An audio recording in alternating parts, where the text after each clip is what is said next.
Karate club के बाहर Kenichi match के बारे में सोच रहा है। केनिची अकेला खड़ा है। वो सोच रहा है, हारने वाला क्लब छोड़ेगा, है ना? मैं एक जुबान फिसलन की वजह से उस मैच में घसीटा गया जिससे मैं बाहर नहीं निकल सकता था। दाइमोन जी पीछे से आवाज देता है, हे दाइमोन, उसे मत मारना। केनिची चिल्लाता है, मेरा नाम शिराहमा केनिची है। दाइमोन जी व्यंग से कहता है, तैयार हो बोने? रेफरी कहता है, ये तब तक चलेगा जब तक तुम आत्मसमर्पण नहीं कर देते या बेहोश नहीं हो जाते। केनिची सोचता है, इस व्यक्ति के साथ एक मैच? वो अभ्यास कर रहा है। नहीं, ये बहुत धीमा है, चलो थोड़ा और तेज घूमो। केनिची सोचता है, हालांकि मैंने इस पल के लिए पिछले हफ्ते तैयारी भी की है। ठीक है। केनिची अपने आप से कहता है, और इस तरह मारो, ऐसे करो, यही है जो मैंने सीखा है। वो उदास होकर कहता है, और वहां सिर्फ 2 चालें हैं। मैच से एक दिन पहले केनिची के घर रात को। केनिची अपने कमरे में बैठा है। उसके आसपास किताबों के ढेर हैं।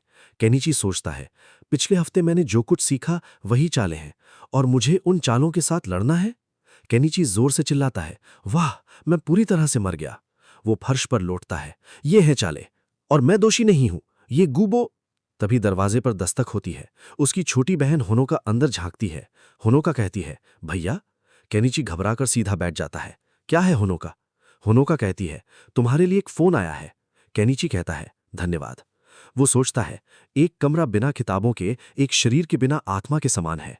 होनोका चिंतित होकर पूछती है, भैया, क्या तुम्हारे स्कूल में कुछ ठीक नहीं चल रहा? केनिची झूठा आश्वासन देता है, तुम्हारे भाई ने स्कूल में बहुत सारे दोस्त बना लिए हैं, सब कुछ ठीक चल रहा है, ये हास्यास्पद है। होनोका शंका से पूछती है, सच में? केनिची कहता है, हाँ। फोन की घंटी बजती है, काफी देर से बज रही है। केनिची फोन उठाता है। हेलो? नीजिमा की आवाज आती है, हे बेवकूफ केनिची, मैं हूं। केनिची सोचता है, मुझे आश्चर्य है कौन मेरे घर पर फोन करेगा, मोबाइल के बजाय। खैर, मुझे मेरे मोबाइल पर कोई कॉल भी नहीं आती है। नीजिमा कहता है, तुम्हें अब तक स्कूल बदल लेना चाहिए था। केनिची पूछता है, क्या है हारुओ? नीजिमा हंसता है, बस कुछ पुष्टि करना चाहता था। वो स्टूडेंट रैंकिंग के बारे में बात कर रहा है।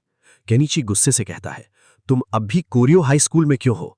नीजिमा कहता है, तुम्हारी टिप्पणियां बाद में काम आएंगी, तुम मुझे गुस्सा दिला रहे हो। फोन रख दिया जाता है। अगला फोन आता है। केनिची उठाता है। केनिची गुस्से में कहता है, क्या है तुम चिढ़ाने वाले बदमाश? फोन पर म्यू की आवाज है। ये म्यू हूं। केनिची तुरंत नरम हो जाता है। मैं माफी चाहता हूं, मैंने सोचा तुम कोई और थे।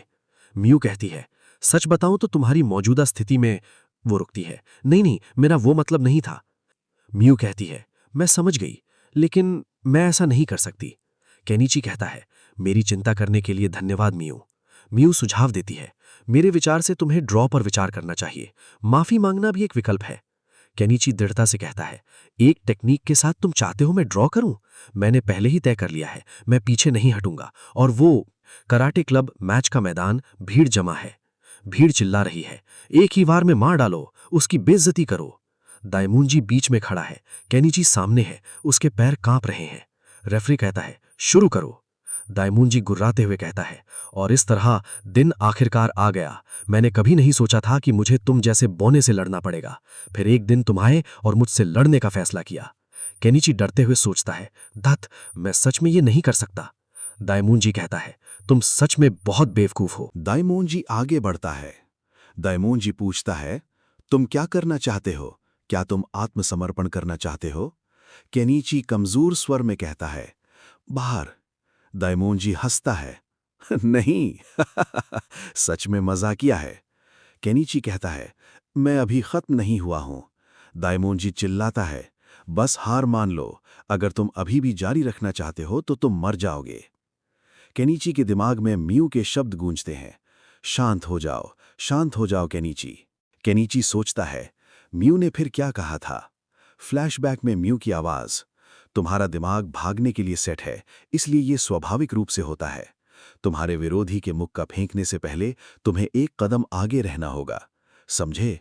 आमले से बचने के लिए तुम्हें पहले कदम आगे बढ़ाना होगा। यह आमले से बचने का सबसे अच्छा तरीका है। ठीक है, एक पैर आगे, फिर उस पर जाओ। केनिची चिल्लाता है, चार्ज! मैं अब अपनी चाल चलूंगा।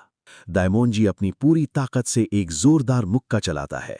उसकी मुट्ठी हवा में सीटी बजाती हुई केनिची के चेहरे की तरफ आती है, लेकिन ठीक उसी पल केनिची कदम आगे बढ़ाता है। गूं बो! और फिर बगल में खिसक जाता है। पाबो! इतनी तेजी से कि दाइमोन जी की आंखें फटी रह जाती हैं। दाइमोन जी हैरान होकर सोचता है, वो हिल गया क्या? मुक्का हवा में लगता है। दाइमोन जी का संतुलन थोड़ा बिगड़ जाता है। केनिची सोचता है, धत! वो कब से? दाइमोन जी गुस्से से चिल्लाता है, धत! वो बगल की तरफ बच निकला। केनिची सफलता से मुस्कुराता है। इनवार्ग! दूसरी तरफ रिदमिक जिम्नास्टिक क्लब में म्यू खिड़की पर बैठी है, कराटे क्लब की तरफ देख रही है। एक लड़की उसे आवाज लगाती है, अरे ट्रांसफर स्टूडेंट, क्या तुम वहां से नीचे आओगी? म्यू कुछ नहीं बोलती। दूसरी लड़की कहती है, म्यू, यहाँ क्या माहौल है? म्यू सोचती है, धत! मुझे लगता है मैं अपना दिमाग खो दूंगी। वो सोचती है, मैं नहीं जानती कि केनिची सच में समझ पाया या नहीं। हमारे पास पर्याप्त समय नहीं था, इसलिए मैं उसे ठीक से नहीं सिखा पाई। एक लड़की कहती है, चलो हम अपना सर्वश्रेष्ठ करते हैं। चिहिरो कहती है, ठीक है क्लास, जो भाग नहीं लेना चाहते उन्हें अनदेखा करो। म्यू सोचती है, उस तकनीक के पीछे एक छिपा हुआ अर्थ है। दाइमोन जी गुस्से में है, केनिची बचता रहता है। दाइमोन जी गुर्राते हुए केनिची पर झपटता है। मेरी ताकत के सामने मैं तुम्हारी चीख नहीं सुन सकता। वो एक के बाद एक मुक्के चलाता है, लेकिन केनिची हर बार गू बो और पा बो से बच निकलता है। उसका शरीर घूम रहा है, पैर तेजी से आगे पीछे हो रहे हैं। दाइमोन जी रुकता है, हाँफता है, मैं सच में तुम्हें नहीं समझ पाता, तुम क्या करने वाले हो?